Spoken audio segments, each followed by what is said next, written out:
Hello there friends, welcome back to another episode of Generation Tech. My name is Alan, and today's video is going to have spoilers from episode 5 of Ahsoka Shadow Warrior. We're going to be breaking down the duel and vision that Ahsoka Tano experiences after falling off a cliff into a rough body of water. Head trauma is no joke, and Ahsoka has been hit in the head so many times and also electrified that won't be surprised that her 47-year-old brain looks just like a pro NFL middle linebacker's. Is this actually the world between worlds? Visually speaking, it certainly looks like it. But so far, the world between worlds only has really two ways of entrance. One way of entering is when a giant mythical animal, who's also like a father figure to you, leads you to an ancient Jedi temple on Lothal. And you go in through this kind of portal thing. The other way of entering the world between worlds is when someone else inside the world between worlds sees you in a shatter point and pulls you out, as was the case in the Rebels series, when Ezra saves Ahsoka. Now, I guess it's possible that the Force ghost of Anakin Skywalker has pulled Ahsoka out at this moment in order to save her life. But I have an inkling that in the live-action Ahsoka series, things might be operating a bit differently in more of a metaphorical sense. Yes, Filoni created the Rebels, where the world between worlds started, and he's also the creator of the Ahsoka series. But I feel like Filoni wants to make this show, this live-action show, a little less campy, if that's even the right word, and that means making this whole entire sequence a little bit more mysterious and abstract. There have been several interviews where Filoni seems to want to play down what the world between worlds is, especially after accusations were levied against him that this is a time travel mechanism. Great Scott! That could change the past of Star Wars. I don't know how real it actually is. I don't want to define that for people anyway. But it's not this place of gateways and doorways that you just go in and out of. And so I think in the Ahsoka series, the world between worlds is less of a physical dimension or place and more of a state of mind or place where characters go when they get knocked out by giant falls. You know, being a Star Wars creator is exhausting. And as much as I do criticize Filoni from time to time, I always have a lot of respect for the guy. I could never imagine what it's like to be in his shoes. And in the context of this episode, it kind of makes sense for the world between worlds to be more esoteric. This is a live-action show designed for a larger audience than the animated series. So I imagine Filoni wouldn't want people to get confused. I mean, to really understand the world between worlds in the Rebels, there's a lot of like background context and information you need. So if this is just an abstract place now, it's a lot easier for audiences to go along with it, I think. But there's still the element of the Force here. It's not just a, normal person's dream. Ahsoka's master, Anakin, visits her as a Force ghost. And his purpose, well, his purpose is explained pretty well by Dave Filoni in this quote here where he talks about why the world between worlds exists. It's more like what the wolf tells Ezra. It's more about knowledge. Knowledge that you can use for your benefit of good, or knowledge that will lead to destruction. And Ahsoka is in desperate need for a lesson. She has not been doing well in her own TV series so far. She's been bested by Balin's skull. She's failed to teach her apprentice Sabine Wren how to wield the Force. And as a result, she falls for her emotions, her love for Ezra Bridger, and joins the enemy after their first encounter. Well, second encounter, actually. The sadness we see from Huyang, the droid, reflects the reality of the situation. This is the Battle of Hoth moment for Ahsoka. She and her friends are in a really difficult situation. Before we continue, a quick word from our sponsor for today's video, OwnerSaber.com, and they have an amazing deal to celebrate the Ahsoka series that will last only until September 17th.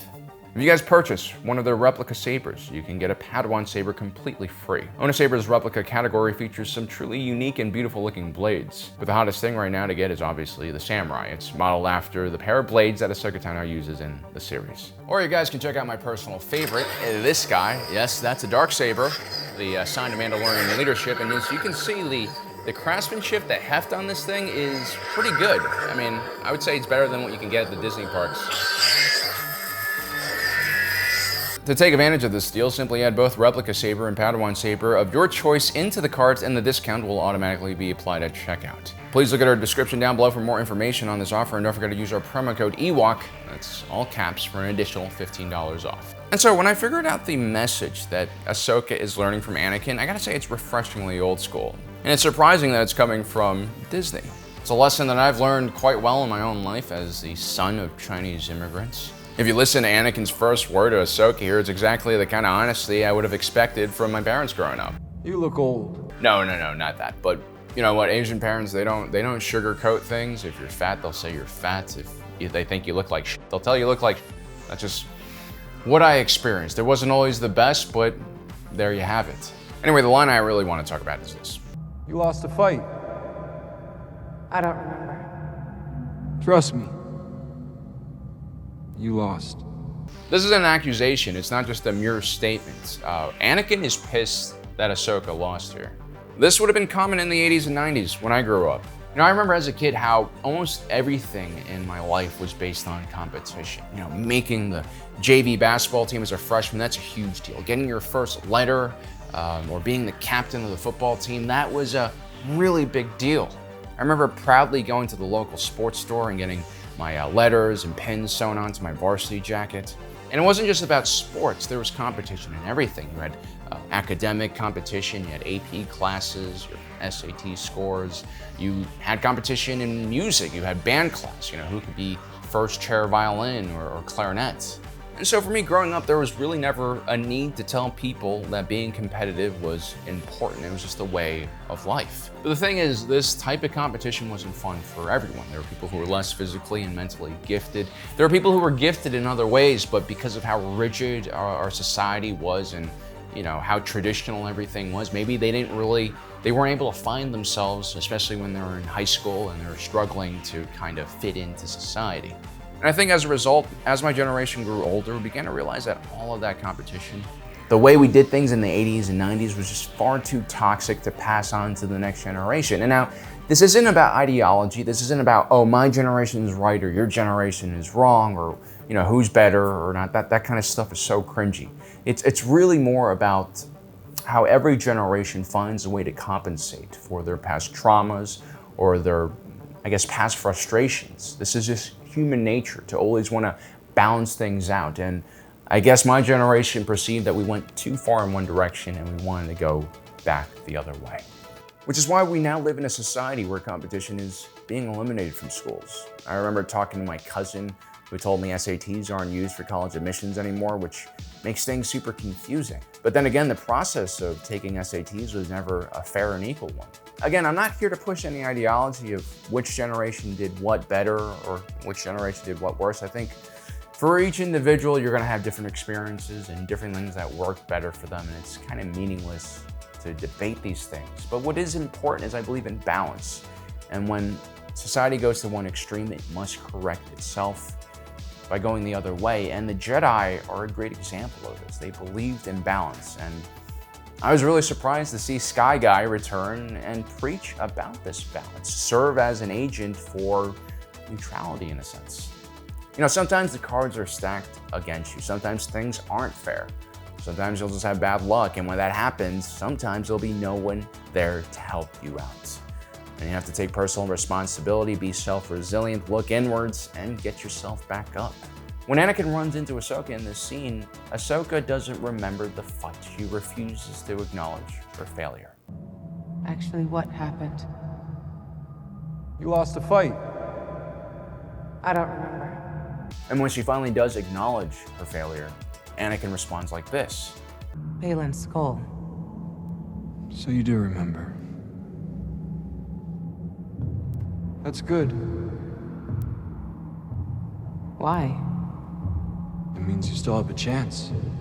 Accepting one's own failure is a difficult thing to do, but it's an important step in the path for growth. And I think ever since Ahsoka left the Jedi Order, she hasn't really been able to grow too much. She's been in limbo. She would try to stay in hiding like all of the other Jedi survivors, but eventually she couldn't hold it back anymore. She had to fight and try to protect the innocent people of the galaxy. This is the true essence of Ahsoka. She's a hero, but after the Galactic Empire fell, she basically had no one to fight. And in her awakened state, she lets Balin's skull defeat her. She seemed imbalanced during the fight, whereas Balin was completely prepared. He was actually apprehensive before the battle. Is that a note of fear in your voice? Experience.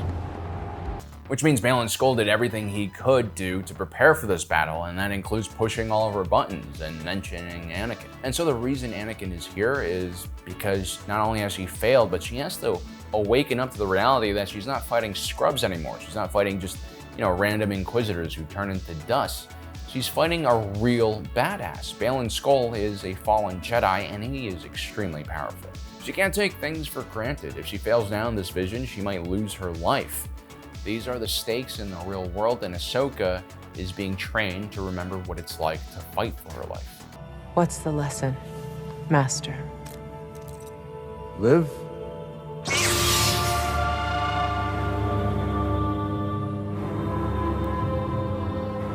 Or die. This is why Anakin immediately attacks Ahsoka. This isn't really training, it's more that Anakin's trying to awaken some passion in Ahsoka. And nothing does that better than a ridiculously hot laser sword right to the face. And they fight really well. I mean, the choreography here is excellent. I love the movement, the weight behind the strikes. Anakin is deadly here, combining the power of Vader with the athletic ability of Anakin. And with each strike, Ahsoka wakes up just a tiny little bit more.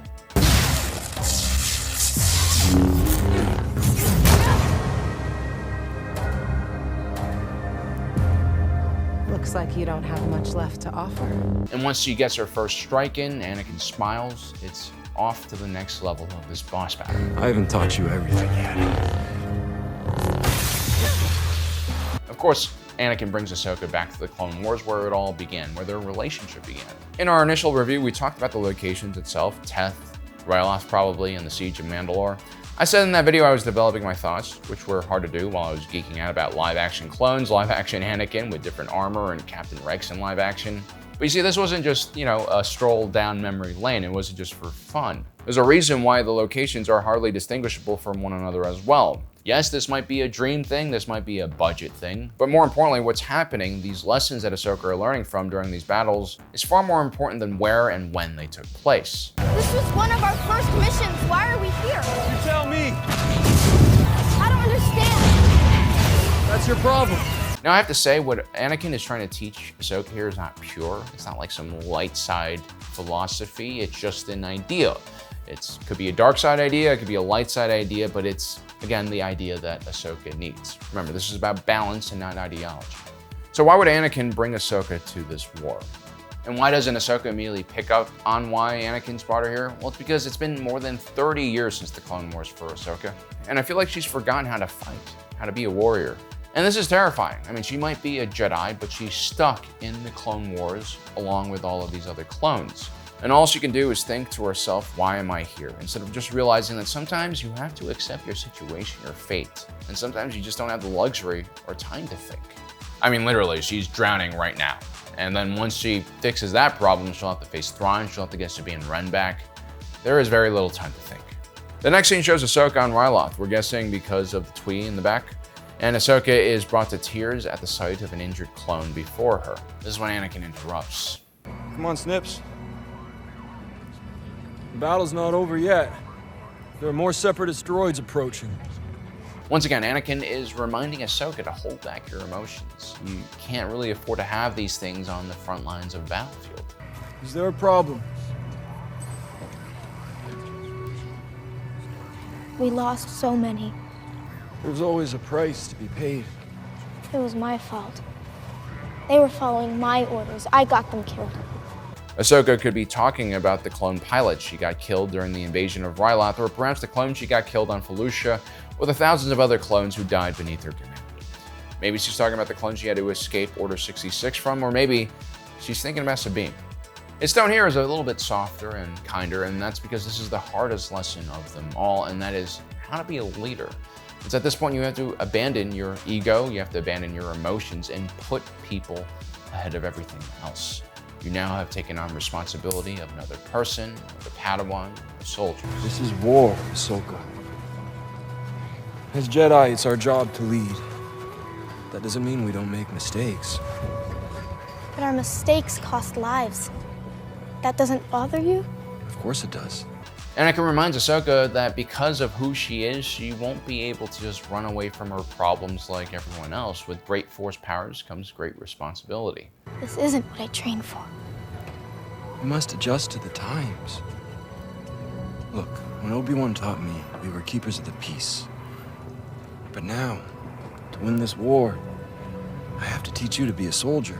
Anakin explains to Ahsoka the hard truth that one cannot be completely prepared for every situation in life. Sometimes you just have to have courage and push forwards without preparation. Again, this is all about self-accountability and taking responsibility for your actions. Is that all I'll have to teach my own Padawan one day? How to fight? You know, there is a lie that a lot of people tell in the Western world to their children, and that's that they're special and that great things will just happen to them automatically and that everything is going to be all right. You know, I'm generally a very optimistic person, but I think there's a lot of damage that this kind of mindset can lead to. Expectations that are not met can be extremely harmful. I mean, my generation graduated high school during the Great Recession, and we studied our professional careers just as the pandemic shut the world down. And although we strive as a society to make things easier and easier for the entire community, there's always going to be struggles, there's always going to be hardships and disasters that are going to make things difficult. We all need to have a little toughness inside that we can call upon so that we don't get shattered by the struggles and hardships of life. Some people might say that human existence is just constant suffering. I would argue that maybe it's time to reframe how you see your existence. No amount of therapy, safe spaces, or pharmaceuticals are going to protect you from every threat and difficulty out there. There can be moments when you're naked and exposed, and in those moments, you only have yourself to depend on. We all need to have a warrior or soldier inside of us for those moments. It's almost crucial. It's not to say that therapy isn't good, it is, or that we shouldn't strive to create a kinder society. That should be one of our main purposes. It's not to say that taking medication for your mental health is wrong. But we all need to believe that we have the ability to change our lives, to improve ourselves, to make ourselves tougher and more resilient. Like I said, Anakin's message is not pure, but it is the message that Ahsoka needs to hear in this moment in time when she's down for the count. You know, teaching's not all it's cracked up to be. Really? What makes you say that? I'm joking. You're joking. Yeah, I'm joking. How can you joke at a time like this? Anakin jokes not because he's taking the situation lightly. Instead, he's really trying to make sense of all of this trauma and control it. When you take a look at our own world, surgeons, doctors, soldiers, Black Friday retail specialists, they all have really screwed up sense of humors, and that's how they kind of deal with all the crazy things they see on a day-to-day basis. You know, Anakin has always struggled with controlling his emotions, but because he's a leader, he forced himself to find a way to deal with it. Because when you're a leader, you really don't have the luxury to have emotions or to let your ego get in the way of keeping your men safe. Listen, I'm teaching you how to lead, how to survive. And to do that, you're going to have to fight. What if I want to stop fighting? Then you'll die. When we finally get to the siege of Mandalore scene, Ahsoka has finished her training and Anakin seems pretty pleased. It was. You did well. You're a warrior now, as I trained you to be. Anakin goes on to speak about the legacy that Ahsoka has inherited from him. Anakin received these teachings from Obi-Wan, who was trained by Qui-Gon, who was trained by Dooku, who was trained by Yoda, and so on. But Ahsoka doesn't buy all of this. Ahsoka remembers the dark side of Anakin. Like I said, this idea he's pushing is not pure. It's 100% him, but it's not pure and it's not for everyone. Ahsoka wants Anakin to acknowledge the dark side within himself. It's something that Anakin will always struggle to do. And that's what makes Anakin unique as a Force ghost. Whereas Obi-Wan Kenobi, Qui-Gon Jinn, Yoda, and Luke all obtained the measure of peace and enlightenment when they joined with the living Force, all Anakin really did was pick up a geriatric Sith Lord and throw him down a trash chute. It was an important throw. It was a good throw, and by destroying Palpatine in that moment, he delayed his return for like 30 years. But one could argue that Anakin never had time to really find peace within himself. He was on the road of recovery from his dark side addiction, but he expired too soon to actually see it through. And it seems like your Force ghost reflects the state of mind you were in when you passed away, and Anakin here is definitely not at peace with himself. But my part of that legacy is one of death and war. But you're more than that. Because I'm more than that. Anakin is in denial of his legacy. Maybe it's easier for him to forget what he did to his wife, to his friends, to the Jedi Order, and these people that all trusted him, the younglings. You are more Anakin, but more powerful and dangerous than anyone realized. Is that what this is about? But here's the thing, despite the fact that Ahsoka is right about this, that Anakin has a dark past, it doesn't really matter in this context. Ahsoka needs to be present and fight the most immediate battle, the one in which she's struggling for air beneath the ocean, and the next battle after that in which she must recover Sabine, and the next battle after that in which she must challenge Thrawn. The first 5 episodes of Ahsoka have led to this moment, and now Ahsoka can finally reach her full potential, and it's thanks to her complicated master, who, despite all the terrible things he's ever done, is always there to watch her back. And the last thing we see in this struggle for Anakin's blade is the red light of the Sith reflecting from his eyes to hers. And this falls directly into line with this kind of gray morality thing. The dark side is not necessarily evil. It can definitely lead to evil. In most cases, it does. But really, it's just the tool. And sometimes, even the good guys might need to dig into their passion, into their desire in order to win a battle. And right now, Ahsoka needs to find her own internal flame and passion and wake up. Because when you're a hero, when you're a Jedi like Ahsoka, you really don't have time for ideology. You don't have time for rigid dogma. That was the mistake of the Jedi Order. And that's because so many lives depend on you. This is basically what the post-Jedi Order Force user looks like. And I love it.